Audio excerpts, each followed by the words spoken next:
Yo, what is up, people? Welcome back to another weekend with the warning. Today, we are watching the AMS interview, American Musical Supply. Interviewing the warning. Here we go. Inside Warsaw, and we're about to go talk to the warning.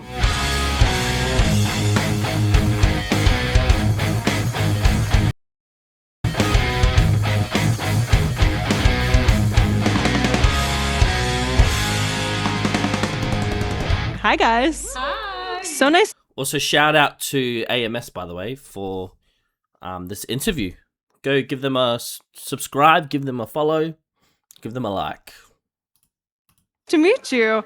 How has tour been going so far for you? It's been going great. We're just starting, and we're so happy to be playing our new music on the road now in the US. We're extremely excited. If you guys could go back in time and tell yourselves anything during your first initial viral Enter Sandman video, what piece of advice would you give yourselves? Oh my God, I will give myself a hug. Literally. Work out more. Yeah, I was gonna say that. Like, More training because like our bodies are like starting. Yeah, it's starting to feel like the past years of touring. So work out more. Yeah. Is anybody in your family musical? we're the first musicians in our family. Wow. So how did it come to be that you guys got your start so young then? So we all started playing the piano when we were really, really young.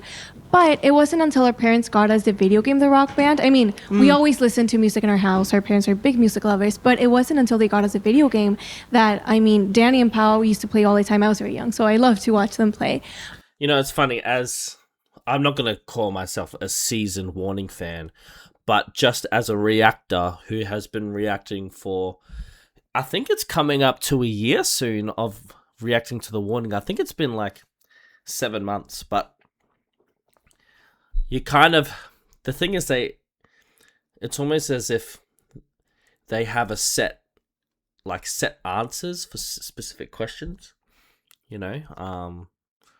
I really want to see companies experiment a little, to ask them completely out of field questions that aren't rude, but out of field questions that really make them think it's interesting. Like, I'm not sure who it was, that company that asked them to rate the colognes. Yeah, more stuff like that. But in saying that, it's a really good question though. But yeah, let's keep watching. But they played all the time. And Danny always picked up a guitar. And, you know, she plays the guitar now. The same with Pao and the drums. And after that, after a while, I started playing the bass. And it wasn't until then that we, you know, looked at our instruments and we were like, oh, we can play together. So after that, we decided to make our first cover, and it was God Gave Rock and Roll to You by Kiss, and well, the Kiss version, and that's where it all started. We started doing covers, and now 10 years later, here we are with our fourth album. Yeah. How did you guys get into metal? I think it was through the Rock Band. Okay. Like all the music that was on there was what we were listening to, and when we started playing together, those were like the songs that we would perform together when we played the video game. So it was what we naturally were drawn to. So you weren't necessarily thinking like we're gonna make a band. You just happened to gravitate towards instruments that all work together. Wow. I mean, we were kids. It's not like, okay, guys, we have this business plan where we're going to start being a rock band. We were 10. Like, it was not that deep. Right. We went to Berserkus the other day, which is a metal festival, and I asked all the bands there what they thought about the current state of metal today and where they think it's going. Care to weigh in? As a hard rock band who really admires metal, it's really cool to see how that genre is always evolving. I know that some people are like purists and say like, that's not metal, that's not metal, that's not metal. But I always find it very cool when a genre evolves. And I feel like this generation, our generation, is finding new ways to interpret these like classic genres. So it's just very exciting to see. Although I really like metal, I think that the warning definitely suit the more hard rock style. Not saying that they can't explore, but I think that they're definitely more of a rock band. They seem more rock than metal. That's just my opinion anyway. What do you guys think? How it's growing. Very cool. Absolutely. It keeps it alive. Yeah, exactly. How does it affect your dynamic when you're touring and writing that you guys are sisters? No, we get along great. We're best friends, and we've been doing this for 10 years already, almost 11. That's insane. Wow. Oh my God. So we have learned through our ups and downs how to communicate better with each other. We have a system that we've, established since we were very, very young. Rock, paper, scissors solves everything. Democracy over everything. Yes. Tag yourself, rock, paper, Oh, scissors. like, yeah, You're a rock for sure. if you say so. Yeah. Sure. But you're just like yeah. Yeah, sure. I'll accept it. You're paper. Yeah, I'm paper. Yeah. I think on it, I'm just paper. Why am I paper? No, I'm totally paper. You get a paper cut. Get a paper cut. Yeah, it's just like pink.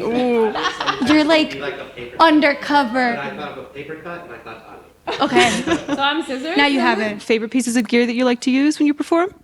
Ooh, well, definitely I'm That's a good question. Very good question. in love with my PRS guitarist. Part of the PRS family. And we do, like, I'm the only guitar player on stage, so I do have to have that kind of like all-encompassing sound. And all the gear that I use goes towards looking for that, energy and sound.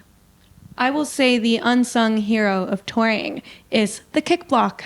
That saves every single performance. So You like literally kick the hell yeah, no, it will go into the crowd if we don't have the kick block. So And I mean, for me, my Spectre 5-string bass, that's what I play with. And yeah, exactly. Have to have the 5-string, definitely. You guys have also played with some super legendary musicians. Has there been anybody that you've been really particularly excited to meet? Well, I think everyone has been a great experience, but I just remember how you made fun of me when I met Matt Bellamy. Oh my God, I'm nervous just even talking about it. These are our heroes, and I shook his hand and I was like, "Hi, I'm Danny." Oh my God. yeah, no, that experience was great. Muse was like one of the reasons why we started being a band. Like we saw them, they were 3 people on stage, and we were like, we can't do that. Maybe we can do it.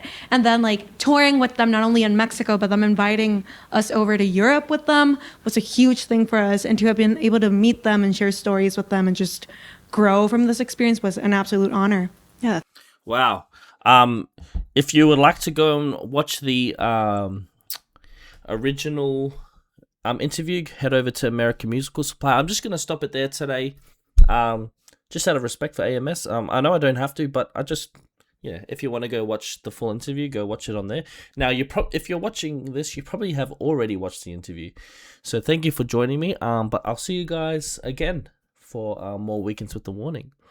But thank you for watching. Thank you, American Musical Supply. And peace.